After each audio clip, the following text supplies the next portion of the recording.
It's the voice of the one and only DJ Scream, letting you know that you are now in tune to the Casual Flex, where culture meets sports and casuals are welcome. Now here's your host, Philip Dukes.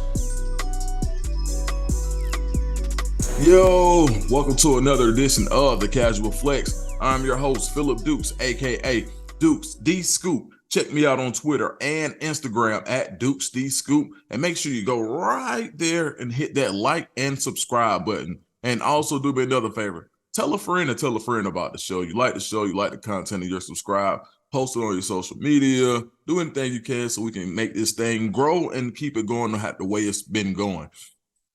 All right, so right now, the apex of the sports media world is focused on LSU, Iowa, and more specifically, Angel Reese versus Caitlin Clark and the John Cena "You Can't See Me" celebration.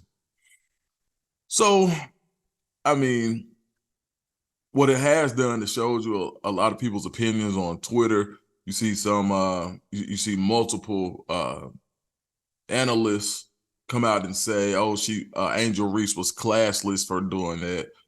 Keith Olbermann went as far as to say she's a idiot, or what a idiot. I mean, I know Keith Olbermann is not the same Keith Olbermann that we knew from back in the day, but still, I think that you can summarize the whole interaction between Angel Reese of LSU, Caitlin Clark of Iowa, and the John Cena "You Can't See Me" gesture with a quote from the great Memphian poet and philosopher Finesse Two Times, who once said, "It is cooleth when they doeth, but it's a problemeth when I doeth." And that's really how the attitude that Angel Reese needs to take on, and she has.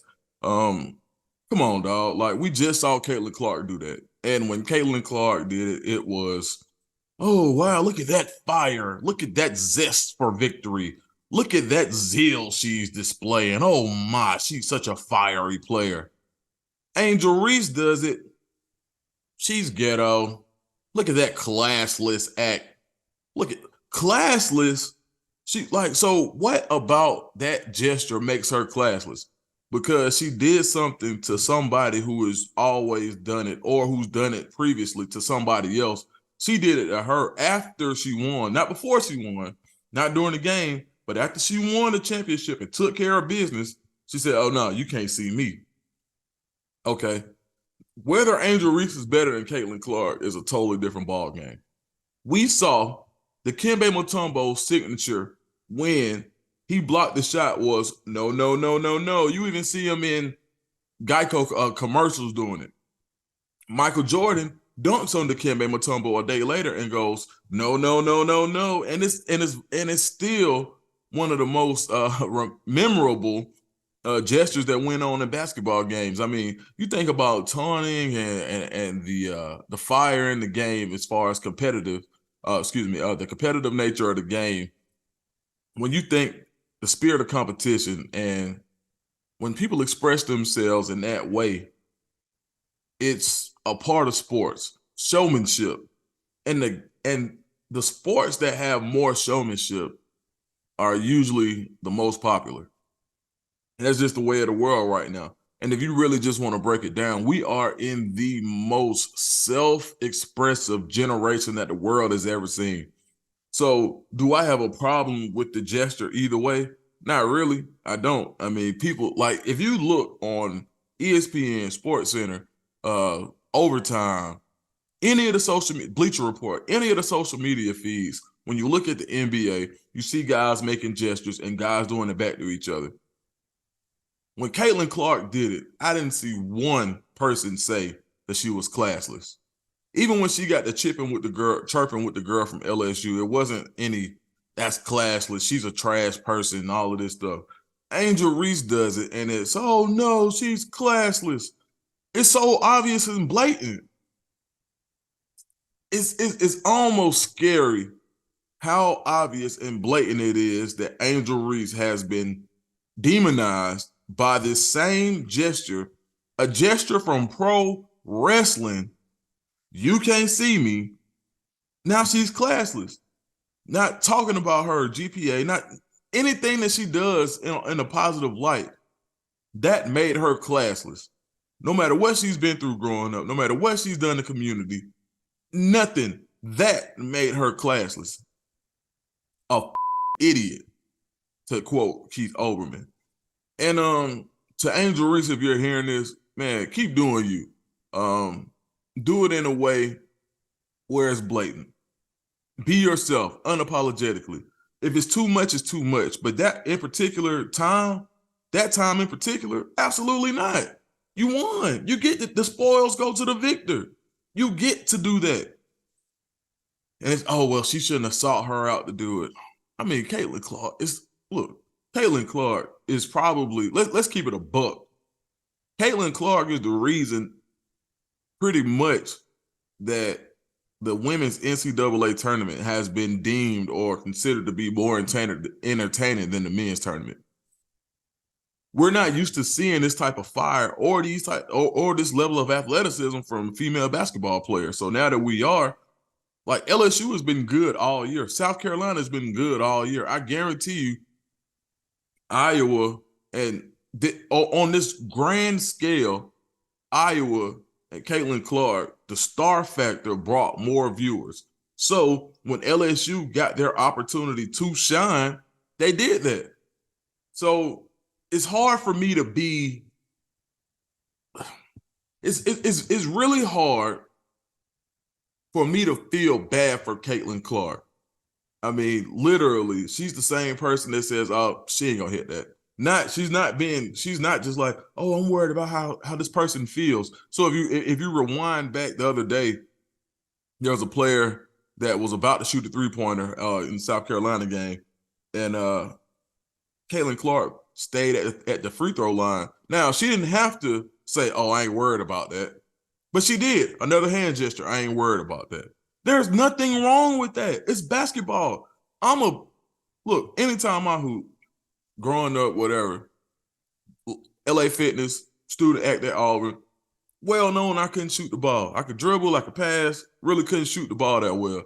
There were people that would say, you know what, let him dribble out there by himself. He ain't gonna hit that. You know what I had to do? I had to hit him. If you don't like it, hit the shot. Like, nobody is subjecting people to this pressure. Caitlin Clark, if you never done this, then Angel Reese probably wouldn't have done it to you. And there's going to be a time that when Angel Reese is on the other side of the win and loss, I'm pretty sure somebody's going to troll her. It's part of the game. You don't have to sign up for it. But when you put yourself out there, usually the universe has a way of bringing it back to you. So when you choose to put yourself out there in that light, you take everything that comes with it. Whether it's a showboat, a celebration, a troll, it don't really matter. I mean, it just is what it is. Which kind of brings me to my next point. The parity in men's college basketball and the men's Final Four has to do something to kind of promote the popularity that it had in years past. In the late 90s, the Final Four, you knew who the team, or in the 90s period, you knew who the teams were. You watched them grow together. The kids that didn't want to go to college basketball weren't forced to. With the transfer portal, which, I mean, it's just a weird time in basketball. And sports are driven by stars. And it's really hard for stars to develop on the men's college basketball level with the prospects of the NBA. Also, a lot of the kids don't have to go. They're going to G League, Overtime Elite, and they're getting in, they're getting out. A lot of these guys should go ahead and just go to the NBA, and then you can see some of the other stars develop with their teams at the team that they sign with, or, you know, where they go to in the portal or whatever. But I just think the lack of star power is probably what is kind of fueling some of the debate about why is men's college basketball boring. There aren't just a lot of stars. Now, you've got a lot of great teams. It's I think the team aspect of basketball is better. I think Jay Wright at Villanova years ago kind of changed everything when he didn't have superstar laden teams, but they were still winning championships. And I think that the more star power that develops on that level, then you'll see more of the cultural interest or interest to quote unquote casuals, right? That want to tune in. But just to reiterate my point, people didn't tune in because they wanted to see some great women's college basketball in LSU versus Iowa. They tuned in to see if Caitlin Clark was going to do this. So shout out to Caitlin Clark for really transcending the game. Her game is so good and so nasty that people want to see her play. And next year, you'll see more people tuning in to Iowa. And there have been transcendent women's basketball players before. But this run this year was special. The way she shot the ball, she shot the ball from so far, her slick handling, she almost has the Steph Curry effect. And people tune in to see Steph. She became must-see TV over this span. We saw, I mean, just go back and look at the great tournament performances that we tuned in to see. Carmelo Anthony, Steph Curry, Dwayne Wade at Marquette.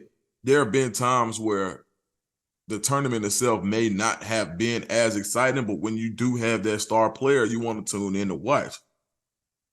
It's everywhere. I mean, you think about it, NFL star player, MLB star player, NBA star players. So I think the more star players that develop on the college level, especially in the men's game, I think the quicker you'll see the return to people being as excited about March Madness as they have been in years past. It's just no familiarity with the teams, and it's just really hard for fans, the casual fan, to lock in with the team with so many moving parts, guys leaving early, guys transferring. Like, it's not like growing up and seeing, a 0-15 team go like a sorry team their first year turn into a mid-level team, turn into a championship team when they are seniors and they put it all together. So, and those teams also having stars develop, transcendent stars that actually go to the NBA and get drafted in the first round. I mean, it's really, really rare these days to see somebody stay 4 years and go to the NBA and get drafted in the first round. That's really rare these days.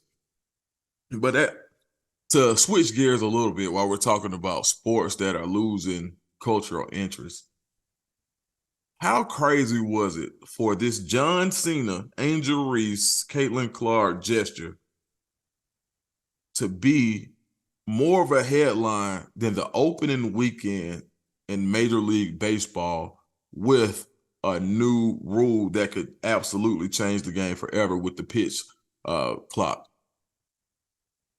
How crazy is it that women's basketball is now, for this weekend, was more popular than the opening weekend in Major League Baseball? I mean, baseball is in dire straits right now, and partly for some of the same reasons is baseball traditionally has been not a self-expressive sport. And when you think about the gatekeepers and the tradition that goes along with the game, I think it's a wonderful game. It's been America's favorite pastime for years and years and years. But I think that the less that baseball continues to not, and they're making strides, but you got to go to the culture. If you look at it, Caitlin Clark did this. You can't see me. Okay. For those that don't know, this gesture didn't come from John Cena. John Cena popularized it, but there was a dance that 50 Cent's comrade in G Unit, Tony Yayo, used to do when 50 Cent took over the whole world in 2002, 2003, whatever year that was when that came out. Get Rich or Die Trying, when that came out. Tony Yayo's dance was, he hit that move right there, right? And that's where that came from. So the culture, even 20 years later, Tony Yayo doing this goes to John Cena. John Cena, people do it. John Cena does it. Now Caitlin Clark does it. Now Angel Reese does it. And now it's a part of the culture. It's a part of sports. Now there's a history lesson. Tony Yayo is now ingrained in sports history based on this move. That's how important the culture is when it comes to the popularity of sports. So if baseball wants to change their viewership, You have to pour more money into the culture. What do you mean by that, Dukes? Okay. Baseball is on its way to becoming golf, and golfers have no problem. But golf is an exclusive sport. And by exclusive, I mean not just oh yeah, you can't get to it, we really want it, but exclusive as in excluding, as there's a certain amount of financial responsibility that goes into playing golf, especially as a youth. There's a certain amount of that also in baseball. See, football and basketball are so popular, especially in urban areas, because a lot of the movements and the talented skill and the skills that are required are natural.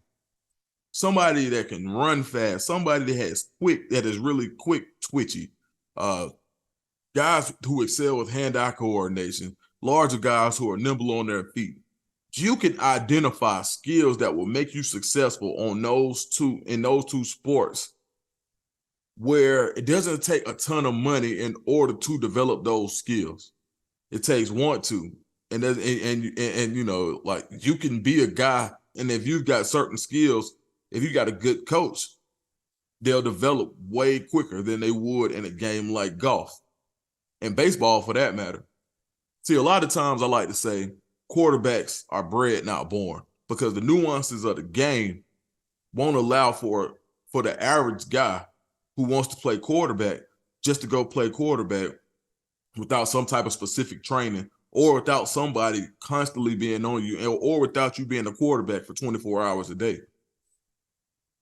A running back, you can use your natural skills and say, you know what, I'm going out here and, you know, you move fast, you run fast, you're quick twitch, you got great vision. Now, that's not to take anything away from these position players or these skill players, so to speak, because now what trainers have done over the past 15 years is amazing with the age level that they're doing it at. So now you're seeing kids identifying routes at 9 to 10 years old. Like, the youth game is totally different. But I say all this to say that sports like baseball and golf, they're not as easily transferable. So when you go to urban areas, you need guys who have that guidance, who have the experience, that are able to pour in and bring those and develop that talent. So if Major League Baseball doesn't want to become the next golf, they have to take a concerted effort and make a real approach at going into the communities and literally throwing baseballs on the field. Right now, this is the lowest percentage of African-American baseball players in the MLB that I think we've ever seen over the past 5 years. I think the numbers have decreased. American-born African-Americans. Excuse me, I know that probably sounds crazy. I'm trying to be politically correct. Black people in America, basically. Okay, cool. What you have to, there are so many center fielders, pitchers, and catchers that are playing in the USFL, that are playing in the CFL, that are playing overseas basketball, that are in the G League, that'll never get a shot. Some of these guys are your next best pitcher. Some of these guys are your next best right fielder. Some of these guys are your athletic shortstop. But they go to the sports that they picked up early on, that were given to them and that were cultivated. So if Major League Baseball doesn't put those resources more freely and invest now for the future, then they're going to see the game continue to go that way. And as football and basketball continue to take on popularity worldwide, you're going to see more and more guys shift toward these sports. And the pool of talent in baseball will continue to dwindle. You think about all the Spanish-speaking countries. You think about overseas and how these teams were a lot of these countries where baseball is either first or the second sport outside of soccer. If football or basketball were to overtake baseball in those countries, as they have done and as it has done in America, you'll just see that talent pool continue to dwindle. And it won't just be America's sport. it'll be the world sport. Football and basketball will continue to dominate. So if baseball can start to embrace the culture and embrace individuality, embrace the youth, embrace what the world is today, it doesn't matter how much we want things to be how they used to be. It doesn't matter how much we resist change. The only constant in the world is change. Things are going to change. The NFL, while they do try to keep certain rules in and, some type of familiarity with the old way of doing things, you got to think. The babies now, the next owner is going to be in this generation. So when this generation passes and the next generation, there's going to be more inclusion. There's going to be more self-expression. And if baseball continues to only cater to those who are traditioned out, then the game will never get back to where it used to be as America's pastime. Because right now it's football and secondly it's basketball. And, you'll see more and more guys who could be making a living playing professional baseball go play minor league football and basketball. Well, guys, that's my time for today. Make sure you tell a friend about the show. Check me out on YouTube. Make sure you search and subscribe. Make sure you follow me on social media. I've got the Auburn Casual Flex coming later this week. May bring back a guest, but if not, you'll see me again. And until the next time, Dukes for the Casual Flex, aka Dukes the Scoop. I'm out.